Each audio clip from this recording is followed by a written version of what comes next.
Hey, what's up guys, it's DarkArmedDuelist, and today I'm going to be doing a Subterror Guru controlled base deck. Now, I'm really excited to do this one because it's a deck that you guys have been requesting left and right of me, and I'm really excited to be able to deliver on those guest requests that we have, and those viewer requests that we have on the channel. So, without further ado guys, let's get started on this. Don't forget to like, comment, subscribe, hit that bell on there so you can become part of the notification squad, and let's get straight on into this. So first off, we're going to be playing the main searcher of the deck, and that is Subterror Guru. Basically, every time Subterror Guru is flipped face up, you get to target a Subterror monster in your deck and add it back to your hand, which is really good to be able to add those Subterrors to your hand to be able to, get so many pluses off in this deck. And then, once per turn, you can target a monster your opponent controls and this card, and flip them both into face-down defense. But the really cool thing is if you have another Subterror card on the field, you can instantly use this as a quick effect, too. Then we play 3 copies of Fiendus, which is the built-in hand trap of the deck. Fiendus is an awesome card in this deck. Fiendus basically says, when your opponent, during either player's turn, when an opponent activates a card or effect, you can send this card from your hand to the graveyard or field to the graveyard, and then target a Subterror monster you control, negate the activation, and if you do, change that monster you control into face-down defense. You can target a face-up monster you control, change it to face-down defense, and if you do, you get to special summon a Subterror monster from your hand or graveyard in face-up or face-down defense position. So it's a Monster Reborn and a hand negation as well, which is an awesome ability, and this card is so good in the deck. And actually, for the artwork, as you guys know, that's actually one of the reasons I love this deck, is because she kind of falls into the same, art style as a Shell and Construct to me, and I just love those card artworks.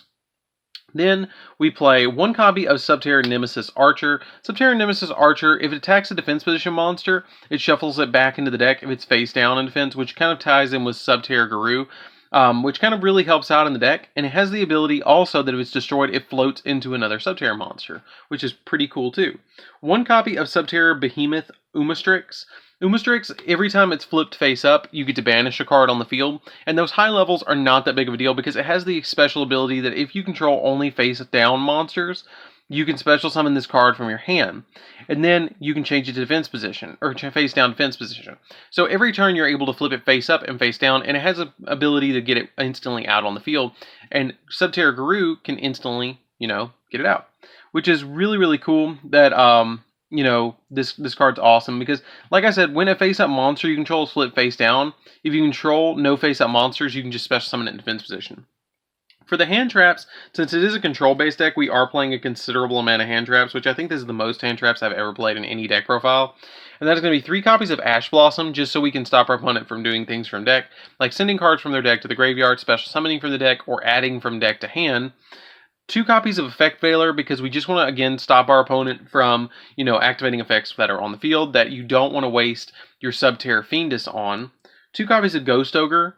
Ghost Ogre is another really good hand trap in the deck because it instantly destroys a card on the field. It doesn't negate it, but it does destroy it.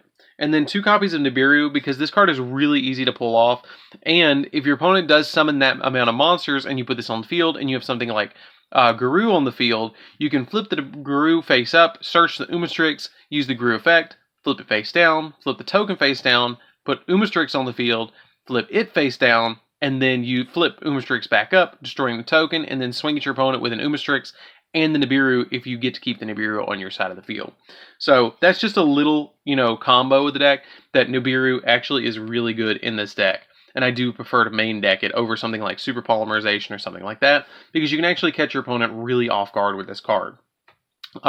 So that's it for the monsters, guys. Let's get into the spells. So for the spells, so this is a control-based deck, we are going to be playing a considerable amount of control-based spells. But for the searchers, we're going to be playing a single copy of Terraforming because you do want to get to the Hidden City as quickly as possible. 3 copies of the Hidden City, and definitely give us a like because I do have the first edition, the Dark Illusion original print versions of these. I've been holding these since this deck came out, and I really wanted to build the deck, but I didn't like that you couldn't play that many behemoths in it, but I actually played around with this deck, and I really like the way it plays now, but I really wish there was more behemoths that kind of played along with it. But basically what this does is when it's activated, you can add a Subterror monster from your deck to your hand, and then once per turn, you can change 1 face-down defense position Subterror monster you control to face-up attack or face-up defense. Then once per turn, when a opponent's monster declares an attack, you can change a face-down defense position Subterror monster you control to face-up attack or defense, and then you can negate the attack. So it can really help you out with your Guru where it doesn't get destroyed by negating the first attack, as long as the Guru is face down, which can be really, really cool to be able to just stop your opponent from attacking you so you can go into more control-based plays. Then we play 3 copies of Pot of Duality. Pot of Duality, we don't special summon that much in this deck. Usually we just normal summon the Guru and pass, and set the Guru or pass and stuff like that. So we do play the 3 copies of Pot of Duality. I also play 3 copies of Pot of Extravagance.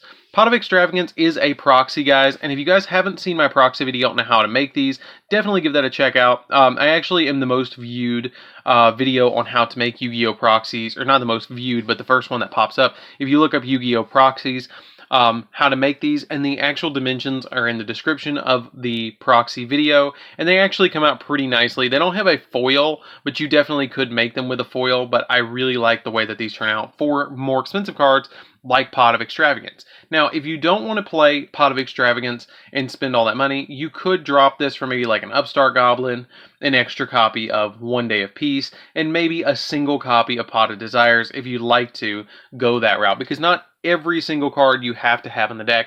Basically, it's just a control-based deck that you're going to want to get a couple of cards on the field and be able to go after your opponent from there. Then we play 3 copies of Called by the Grave. Called by the Grave is a really awesome card that just stops your opponent from hand-trapping you, and you don't want to get hand-trapped when you're going for your Guru searches, so you want to play this at 3. So that's it for the spells, guys. Let's get into the traps.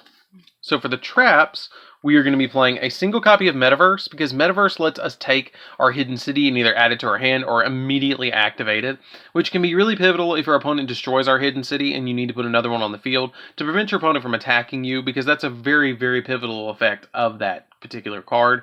Or get it to your hand so you can thin the deck and get a card in the hand that's going to search you another copy of Fiendus or Guru, depending on what you need to the combo. Then we play one of the best cards in the entire deck, which is our Subterror Final Battle. So Subterror Final Battle has 4 effects, and then after you activate it, you immediately set it back on the field, so every single turn you're able to activate it again, which is really cool. So when you activate it, you can either change one set Subterror monster you control to face-up attack or defense, change a face-up Subterror monster you control on the field to face down defense. The attack and defense of one Subterror monster on the field become equal to the combined original attack and defense of it until the end phase of the turn, where something like Umastrix would go up to 4,700 and make it huge, or Guru would be 15 plus 18, which would also be pretty big too. I think that would be like, what, 33 on attack, which would be really cool. And then this turn, activated effects of Subterror monsters cannot be negated, so you can chain this to certain effects that are going to try and negate your Subterror monsters. So this card is really good for any pivotal moment. I played at 3 because you really want to get to it as quickly as possible. 3 copies of There Can Only Be One. I imagine on the next ban list that they probably will hit this because Konami does not like Floodgate cards. But for the moment, we're going to play 3 of it because each player can only control 1 monster of each type. And if a player controls 2 or more monsters of the same type, they must send cards they control to the graveyard so they control only 1 monster of that type. Meaning, if you have 2 dragons on the field, you can only control 1 dragon. So you have to send one of your 2 dragons to the graveyard, for instance. So this card can really end duels, and it's really, really powerful for anti-meta decks. Then we play 3 copies of Solemn Judgment. You've got to play the 3 Solemn Judgments because Solemn Judgment's amazing because you can just say no to anything. Basically, you flip it face up, pay half your life points, which makes it always live, and that's why I play 3 of this over the 3 copies or 2 copies of Solemn Strike, because this says no to anything, and that is why Solemn Judgment is so important. So that's it for the main deck, guys. Let's get into the extra deck. So for the extra deck, since we are playing Pot of Extravagance, is kind of like a toolbox, if you will. You don't have to have all of this. You can kind of play around with it. If you're missing 1 or 2 cards, that's not that big of a deal. You can make a 15 card extra deck from anything you want. If you don't main Super Poly, if you main Super Poly, you are going to need the Super Poly targets. I don't main Super Poly, but it is an option. So we're going to be playing 1 copy of Boral Sword, just in case we can go into it. Nightmare Unicorn to bounce stuff. Phoenix to pop spells and traps, and Cerberus to pop monsters. Now, the Nightmares are actually pretty pivotal, and I would recommend you playing at least one of each of the Nightmare monsters. Now, sometimes you will hit it with your Pot of Extravagance, and at that moment, you might want to play more of them. You can kind of pick one card that you really, really want to see in the extra deck and play up to 3 copies of it. Or pick 2 or 3 cards that you really want to see, like your Cerberus or your Phoenix, and play 3 copies of each and drop out something like the Boral Sword and the Nightmare Unicorn because you don't feel like you're going to link that high. But it all depends on the player preference. So I'm going to kind of showing you guys cards that you can play for Pot of Extravagance targets. 1 copy of Underclock Taker because you can boost the attack and defense of your attack of your monsters while reducing your opponents. Salamarine Great Alamirage because you normal something like Fiendus or one of your hand traps to put this on the field if you do need to have it on the field. Tornado Dragon, yes, it does take 2 Gurus to make it, but it is a really viable option. Baguska to stop your opponent from doing stuff, and it's not that big of a deal because the majority of your stuff is going to be face down anyways, and you don't mind it being in defense position because you're kind of stalling your opponent until you get so much card advantage that you're just going to burn your opponent out, and then swing at them with Guru with Final Battle. I play a single copy of Exciton Knight just in case I need to blow a board. Daigusto Emerald because you do need the Daigusto Emerald in the deck because if you put Daigusto Emerald on the field and you've used all your Venuses or your hand traps, you can shuffle them back into the deck and then draw an extra card, which can be really pivotal to get you another, card that you might need. And then for my Super Poly targets, I play 1 copy of the Predaplant that takes 3 dark monsters, 2 copies of Starving Venom Fusion Dragon. Now, if you do play the Super Poly package, I do recommend playing the cards that I'm showing you.